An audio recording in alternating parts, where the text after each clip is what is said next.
फिलिपियो तार 4 पर्व 11 पदरु 13 पद पर्यंत मैंने पाठ करी आलोचना करवा। आसतु आमने से अंश को पाठ करवा। अभाव हेतु मुझे यह कहूँगी ताहा नुहे, कारण मु जेकोसी अवस्था थाए से संतुष्ट रहा शिक्षा करिअछि।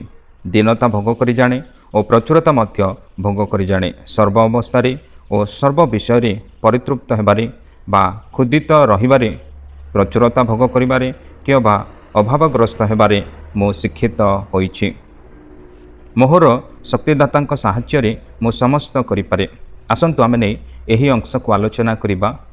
यही पत्र जेतेबेले प्रेरित पाउल से बंदी अवस्था थिले, सही समय यही पत्र से फिलिपियो मंडली निकट को लिखुअछंती एवं से निजर चिंताधारा, निजर विचार एवं निजर धन्यवाद से फिलिपियो मंडली निकट को जणाइबा निमंते एठारे से वर्णना करिसेंती।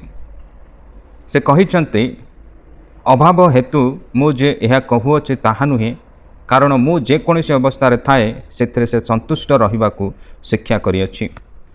प्रेरित पाउल जड़े भल व्यवसायी थिले।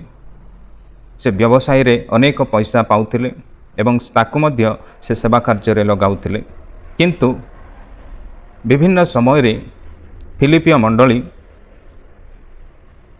पाउल को आर्थिक साहाय्य दौथिला, जो साहाय्य कि पाउल सेवा कार्य से व्यवहार करुथिले। सेहिथिपई से एठारे धन्यवाद जणाइबा निमंते से पत्र वर्णना करचंती। ता सहित से निजर परिस्थिति को मध्य से एठारे वर्णना करने को चाहूँगी। से समस्त परिस्थिति रे संतुष्ट रहिबाकु शिक्षा